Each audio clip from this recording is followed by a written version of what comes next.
Welcome back to the video, guys, or the podcast, whatever you're listening to, guys. This is on YouTube or also whatever platform that you are listening on. We're going through anxiety, and I'm really pumped to talk through this. Why? Because I've had my fair experience of this growing up and still to this day. And I find as well, so many people really struggle with this. I didn't actually Google before doing this, but I'd actually be very interested on what the statistics are of how many people have or experience anxiety. I'm actually going to Google that as we talk right now. But we're going to be going through it, guys. I'm going to go through what it is and how over 40 million adults in the US. Oh my goodness. So there's it's millions and millions and millions of people, and honestly, I think that number would probably be more, to be honest. But that's just the first thing that I saw as I Googled it. But we're going to be going through what it is, how to where does it come from, how to handle it right now, and also how to do particular things to make sure that you're less triggered or it's less volatile for you, so it doesn't affect you as much moving forward. So tools for in the moment, but also things that you can do to work on why it's showing up. And I'll explain to you why it's showing up, where it's coming up from. But yeah, just to let you kind of know where I'm at, what I do and what I do to work with clients to work through their anxiety. So let's start from the top. Where does anxiety come from? It comes from a feeling of being unsafe. It's when you feel in danger or you feel like, you're unsafe for whatever reason, whether that's because of someone's presence or literally danger from like an animal or something back in the day when there was tigers and everything walking around. So it's that feeling of being unsafe in an environment or with people or whatever the situation is. And where it comes from, in a sense, because let's go back to the days when we were cavemen and cavewomen. Anxiety was a good thing because, like, and it still is to this day, the way people deal with it is not sustainable. But so when we were cavemen and cavewomen and a danger would arise, we would get stressed, we would get anxious, and our heart rate would start to race, and we'd start to think of worst case scenarios, we'd think of fight, flight, or hide, and that would keep us safe. But as soon as that danger would disappear, then we just go back to normal. We go back to doing whatever we're doing, hunting, gathering, living life. But the challenge is, because of either social media or just because of the way that we're programmed and conditioned these days, is that we continue to think over things and you continue to worry about things and you continue to experience that same experience of feeling unsafe over and over and over again, and then it becomes conditioned, and then you're easily triggered by it, because the more you condition something, the more you feel something, the more you experience it, the easier it is. It's like why happy people get happy easy and when angry people get angry easily. They've literally wired that pathway in their brain, so it's really easy for them to activate it, for a better word. So what we want to understand is that anxiety is a normal thing, and it's actually a really powerful thing if you use it correctly and you don't live there, and you stop thinking about that thing that's making you anxious, and you're rewiring it, refiring it, and you're conditioning yourself to feel it really easily. So I hope that makes sense. So that's where it's coming from. Now, to make it even more apparent to why this is so challenging for so many people, is it becomes a stacked feeling or a stacked emotion. Let's use an example. Say you were at home, say you're a kid, and you witnessed your father or a male figure, physically or verbally beat up a female figure. Let's use mum and dad for argument's sake. So say you pictured your dad, or you saw your dad physically or verbally or mentally abused your mum. And say your dad was wearing a black top and blue jeans, and you saw that, and obviously that was a very painful event for you. And what the brain does, it takes a snapshot of that, and the higher the emotion in that moment, the clearer and the more painful that snapshot is, and it gets embedded in your brain, neurologically speaking. But say the next day or the next week or the next month, you are walking down the street and you see another man, not your dad, not the same person, but he's wearing a black top and blue jeans. And then that reminds you of that incident of you feeling unsafe, seeing your dad beat up your mum, and that triggers you and reminds you of that same incident. And because, again, your brain doesn't know the difference from something that's actually happening in reality versus what it's experiencing internally. So if you're thinking about it, the same emotions come up, you're experiencing it all over again. So you've seen another man with the black top blue jeans remind you of that person, of that incident that really triggered you and really hurt you and made you feel unsafe. So you start to get anxious, you start to breathe, you start to overthink, you start to overwhelm yourself. And then the next day happens, or the next week happens, next month happens. You're walking down the street, you see a gentleman with a grey shirt and blue jeans. Again, different than the previous one, but similar enough that, again, it triggers you. It reminds you of that incident. And then if that process continues, you just keep stacking and stacking and stacking so many variations or so many references that remind you of that original event that made you feel unsafe. And over time, if you add so many different reference points to that, and then different moments when you felt anxious or unsafe, that's when so many things can trigger you, because you've got so many reference points to take you back to that original moment to which you felt unsafe. And I hope you just had a bit of a light bulb, because that's the part that when I learned this, it really made sense to me and it allowed me to work on my anxiety. Excuse me. And it allowed me to then help clients with it as well. So where's it coming from? It's coming from a feeling of being unsafe, whether that's being bullied at school, whether it's seen violence at home, whether it's been called names from family members or friends, or whether it's been just judged, or you've been physically, mentally, emotionally abused. Whenever you felt unsafe, that's when the feeling or the experience of anxiety is going to show up. And then through stacking slightly different stimulus that reminds you and triggers you of that original moment, that's when you stack so many different reference points to why so many people get triggered, and they're living in anxiety because they've got so many references. So say you see 10 references during the day, then you're experiencing that same feeling 10 times a day, which goes against what I said at the start. When we were cavemen and cavewomen, when something dangerous would pop up to kill us or potentially kill us,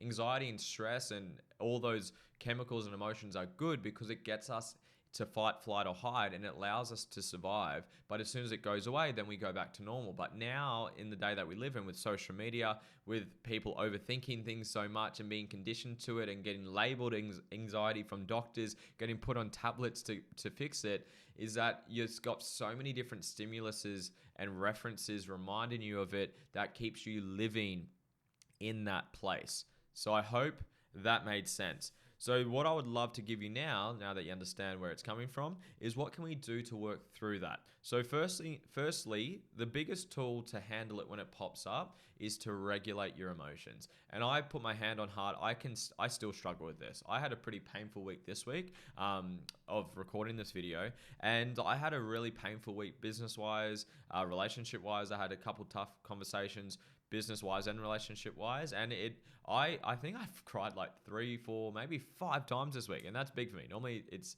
0 to 1 times a week. I had a really big week this week, and even with the stuff I'm preaching to you right now, I still struggle with it. I'm working through it and I'm progressing it, but it still is challenging. It's like lifting weights. It's like if you lift up a 1 kilo weight and you've never been to the gym before, then that might be difficult. But eventually you outgrow that because you've got the muscle to lift heavier, and then the 5 kilos, then the 10 kilos, 20 kilos, 30 kilos, and then you can handle more weight, you can handle more stimulus. But when you hit that limit and you break or you fail, that's when you grow. So you want to get to that breaking point. And I've had a couple breaking points this week, but that means I've had a lot of growth this week as well at the same time. But the reason I'm sharing this with you is that I still sometimes struggle with this particular thing, learning to regulate your emotions. And it's as simple, I've said this on many videos before, just really slowing down your breathing. So breathe in for 5 seconds, go in, all the way to 5. Hold it for 5 seconds. So you'd hold it and you breathe out for 5 seconds. And continue that. And I do that at least 5 times over. And when I'm breathing as well, if you can see it on the video, is you don't want to breathe into the top part of your chest. You want to breathe into the bottom part of your belly, your diaphragm, diaphragmatic breathing, because you want to really circulate that oxygen through your body. It really settles down your autonomic nervous system and it really just relaxes you. So breathing and regulating is an absolute must in the moment. So when it pops up, if you're on an important meeting or you're having a conversation with your partner, like having an argument with your partner, you're having a tough business conversation, you're having a tough conversation with a coworker, you're in traffic, someone's yelling at you. Whenever that, again, those high levels of emotion are coming up, that's when it's crucial. And again, the harder it is, when it's the hardest to do, that's when you get the most amount of growth. I think I've been told this many times, is like calm waters didn't create any strong sailors. It's like it's easy to be a great sailor when it's beautiful sunny weather, 26 degrees, no wind blowing, calm waves. That's easy. Anyone can do that. But a great sailor can handle it when it's fucking cyclonic. And that's when you get to learn your skills. So when you are tested and you are pushed to your edge of your emotional capacity, that when you've lifted up, you've reached your max limit for that weight of what you can lift, then you're probably still going to break. You're probably still going to have a tear or two. You're probably going to struggle with regulating. But then the next time that exact same level of stimulus happens, you'll be better at it. You'll be better at it. You'll be better at it. And then eventually you'll graduate from that level of stimulus and you can handle bigger problems, bigger conversation, bigger issues, and handle your emotions better at those times as well. So just to let you know, regulating is an absolute must, but just to let you know as well, it can still be challenging at times. So I hope that made sense. The next part that I wanted to work on with you guys is how do we then work through this? How do we overcome the thing that's causing the trigger at the start? Because yes, it's like you can obviously regulate. It's kind of like if a problem is here and it's freaking you out and it's overwhelming, take a step away, breathe, regulate, and relax. But then if you turn around and you look straight back at that problem again, it's going to trigger you again. So the question that I've got is, how do we remove the triggerness from that situation? How do we remove the high levels of emotion that you have attached to that moment of when you're feeling unsafe? So let's go back to the moment when you witnessed your, say hypothetically, you witnessed your dad beat up your mum. Now, that again is an emotional stimulus. So every time you have those reference points pops up, which has been stacked, you're going to get triggered and anxious over and over and over again. So what I work with people, and this is hard to hear, I've got another video on this on YouTube. So just Google, I think it's how to control your perspective. It's something about perspective. I don't know the name of it. I might get it up on the computer while I talk to you guys. I'm just trying to look quickly right now. How to control your perspective on the world. So it's number 82 on the podcast. Number 82, how to control your perspective on the world. It'll go into deeper information there. But the short version of that video is that there is always positives and negatives in everything in life. And there's just as many positives as there are negatives from a chemical, a molecule level. So everything you experience has positives to it, including something as abusive of what we're mentioning, witnessing your, say, dad beat up mum. There are benefits to that. It creates emotional grit. It creates social awareness. It creates you knowing what signs to look out for. It allows you to notice red flags. It allows you to not to see what those types of people are, to not allow you to get into those situations. There's heaps of benefits to it. Watch that video to go through it. If you're having challenge, if it's challenging for you to believe what I'm saying, go watch that other video, okay? And they'll take care of that for you. So what then we want to do is go back to that original event.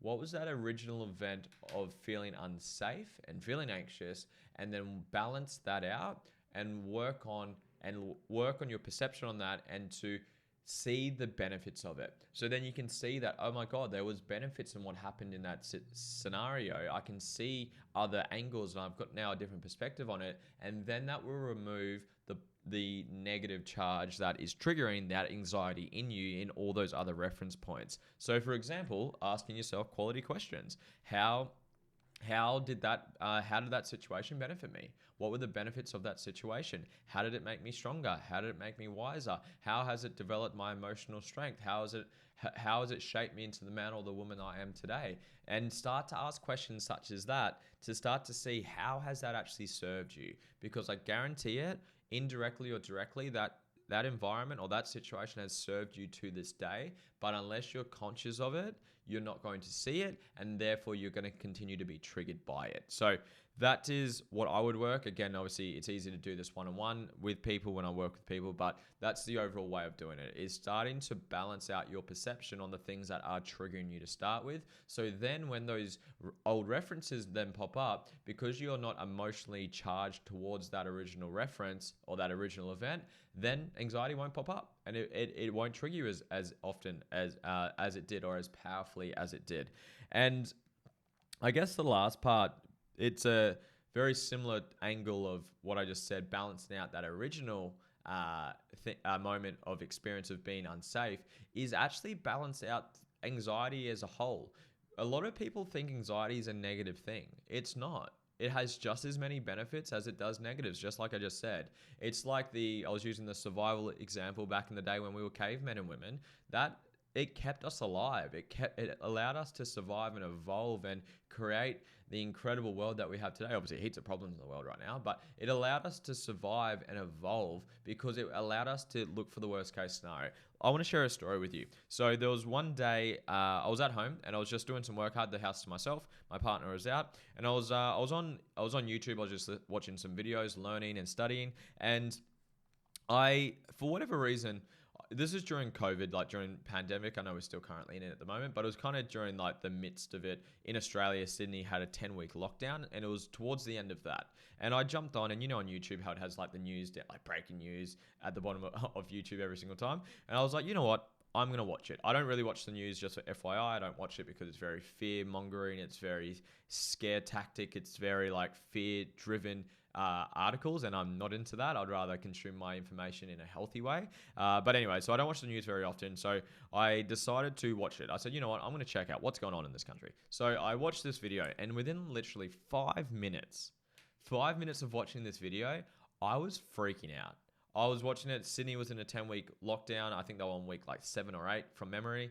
And from the sound of things, Queensland was about to go through it. And just an FYI background story of this, I owned 2 gyms. I owned 3, but at the time I owned 2.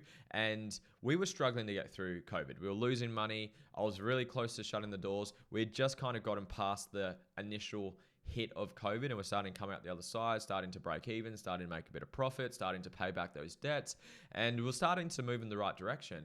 And then I watched this video, and I was thinking like, fuck, if we go into a 10-week lockdown like Sydney has, I'm fucked. I'm not going to be able to handle this. I haven't got enough cash in the bank to get us through this, and I'm going to have to shut the doors. I'm going to lose these gyms that I've spent 6 years building, and I'm fucked. And I started to freak out. I got anxious. I started to think of worst case scenarios, and I was really overwhelmed. Started crying. Like I was at home by myself, just crying, just watching this fucking news video on YouTube, and I got really anxious. I really freaked out.